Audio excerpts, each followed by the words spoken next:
in this room, I hope Ilene doesn't take offense at this, how many people in this room know what Ingredion does? Okay. So you probably expected that. Yeah. So Ilene came into this company in 2009 when it was called Corn Products International. Real sexy name. And Ilene had been basically in the packaging business her entire career. She started out as, she was a math major at MIT and got her master's at MIT, and then went to BCG, Boston Consulting Group, and then ended up spending 17 years at Tenneco, and you were the first senior woman, first woman female officer at Tenneco. Spent her career, 17 years there, was running a $6.5 billion packaging business, Rio Tinto Alcan's packaging business based in Paris, right, when she got the call to come to Ingredion in 2009. And this company that you walked into was very different from the company that you run today. So explain what you walked into and what needed to change. Absolutely. Well, when I joined Corn Products, it had been a spin-off of a company called CPC in New Jersey, which had brands like Best Foods, Hellman Mayonnaise. And the food ingredients part, which was Corn Products, had a lot of strong regional positions, no Europe position, and no global strength. So when I came in, I'd had experience running global companies and decided to lay out a strategic blueprint that we presented to my board within 4 months. And then we proceeded to make a very large acquisition within 12 months of my joining the company, a company called National Starch, which was $1.2 billion. We put them together and at that point had a $4 or $5 billion company, which then had global strength, a European business, and a lot of product development strength that was based in the US but globally dispersed. So I think the stock was 25 when you came in. I just checked it, it's 80. Very good. Happy, tripling. You've grown the revenue substantially, you've grown profits dramatically, and more than tripled the stock price. And now the company, it was 95% corn-related ingredient products. And today, give us a profile of what you do. Well, our company is very much focused on healthy food ingredients, and 30% is our goal for our specialty healthy products. Today, it's 24%. And by buying this National Starch company, we have specialty starches that make yogurt very creamy. We just bought a company in the potato starch business that is gluten-free, non-GMO. These are all focused on the food trends. And we're globally dispersed. 70% of our business is outside the US, 50% outside North America. So we have a very large strength in South America, 25% is in Europe, and then the other in Asia. So 70% is outside the US now, and when you came in? Well, it was a little bit less in terms of what was in the US, but we built on some of these acquisitions. But what happened was we did not have a European presence. And by buying National Starch and putting the two companies together and being close to $6 billion today, we really are able to focus on the global food companies that have globalized. So as an example, we can produce an ingredient in Europe and then we can transfer it to Mexico and adjust it to the local taste very easily. So this is a company that does all sorts of stuff that you don't even really think about. Like, just, Ilene, give a few examples of things that Ingredion does that this group may not even think Well, as an example, our base product of starch, which we actually modify with heat in Europe to make it have very much of a clean label, is used in probably every yogurt that you eat. And it makes the yogurt creamy or crunchy that you wouldn't think about.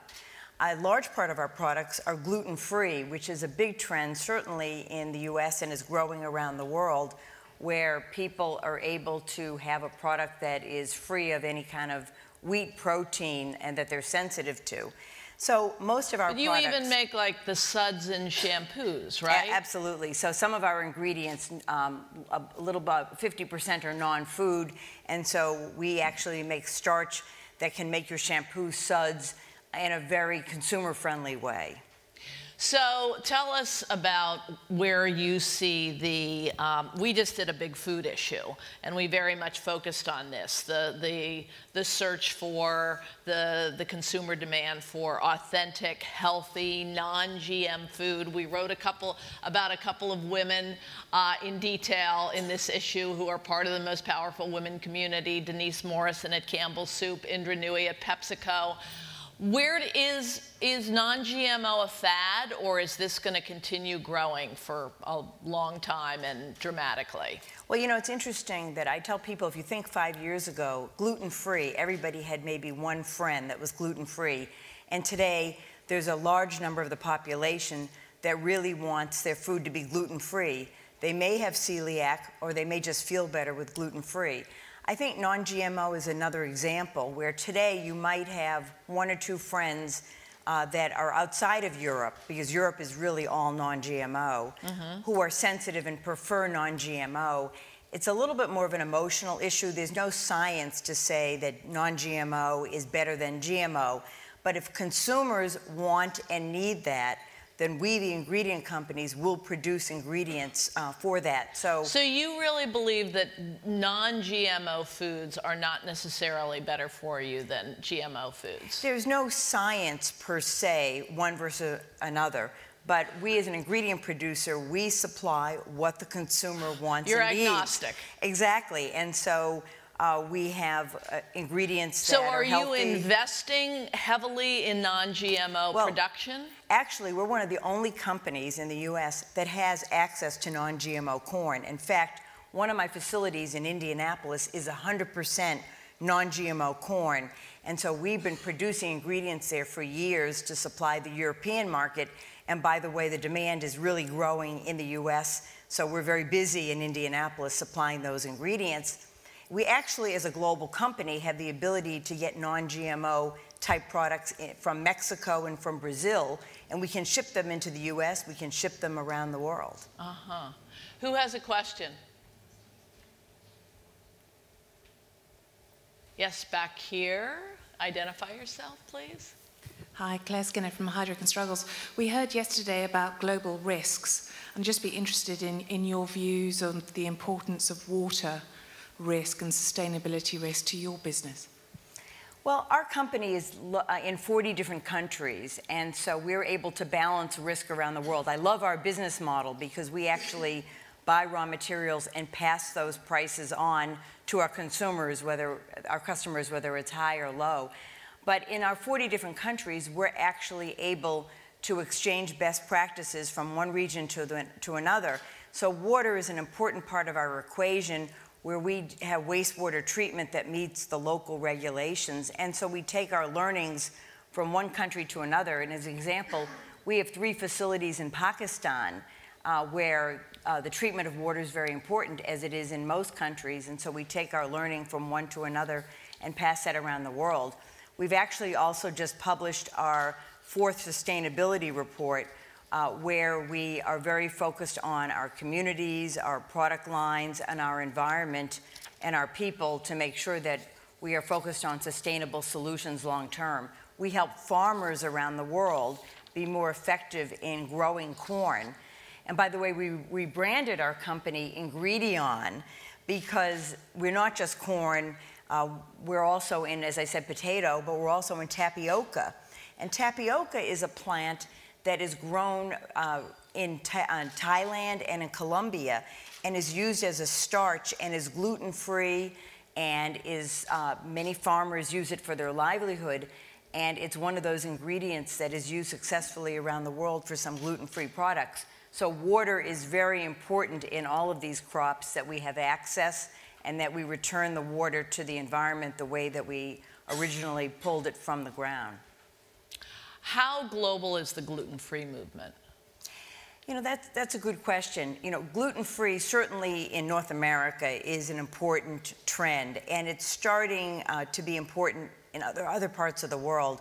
but I would say its largest effect is in Western economies, where you have consumers that want different types of ingredients, are willing to pay for them, higher or lower, and it's starting to grow in different parts of the world. But if you take a place like Brazil, where actually dairy, and I say to a lot of people, I look at dairy, the consumption of dairy is almost like a lead indicator of a society that wants to eat very healthy.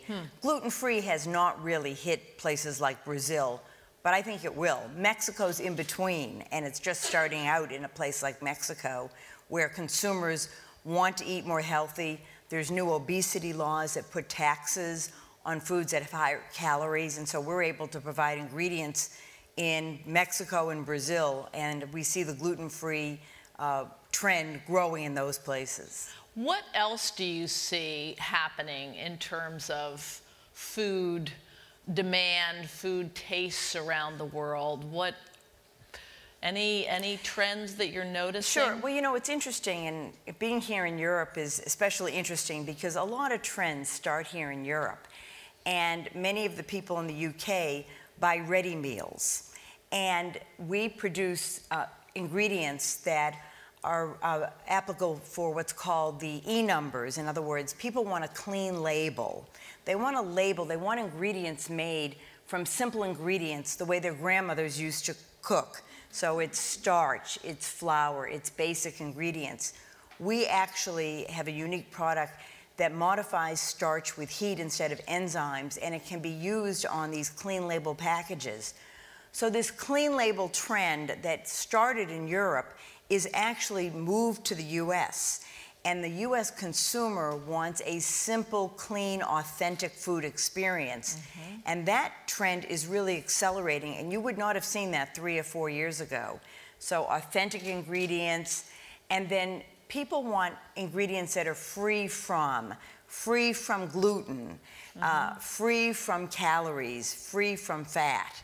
And so that particular trend is accelerating from Europe into other parts of the world. And so I would say those are the two biggest trends. And these trends are I would assume, good for you and good for, if food companies can adapt, good for them in that they can charge higher prices for these products. Is that the case? Absolutely. We're one of the only companies that globally produce these ingredients in every different region of the world. We actually have 40 locations around the world. We have idea labs where we do product development from our center in New Jersey and then disseminate it around the world for our customers. And we're able to help a customer take a product from one region and move it to another. So you have the big global food companies interested in providing ingredients for this trend. And as was noted in your global food issue, that there are the smaller companies that are more nimble, producing ingredients and growing, and they're able to develop the new ingredients, and some of them are being bought by the larger food companies. You work with the soft drink companies, with Coke and Pepsi. What do you think? We were having a conversation last night about whether the soft drinks are the new tobacco. What do you think about that? You know, I think it's all about balance, and that, first of all, in my company, the corn syrup for beverages is less than 10% of the total. When I joined the company 6 years ago, it was over 25%. So we've diversified our portfolio, and so I think that's what these beverage companies are looking at. It's all about balance, and that they want to provide ingredients for different types of consumers. And so it's a matter of looking at, as an example, stevia is a product that we produce in Brazil, and it's the newest sweetener that when blended with some other type of sweeteners is very palatable for the different soft drinks. And so many of the large companies have come up with another brand that's targeted to use a stevia blend. We are out of time, Ilene. Thank you so much. This is fascinating. I think everybody is just interested in food. You know, I mean, it's one of those universal subjects. So thank you very much for sharing us your view of trends around the world. Okay, thank you very much. Okay, thank you.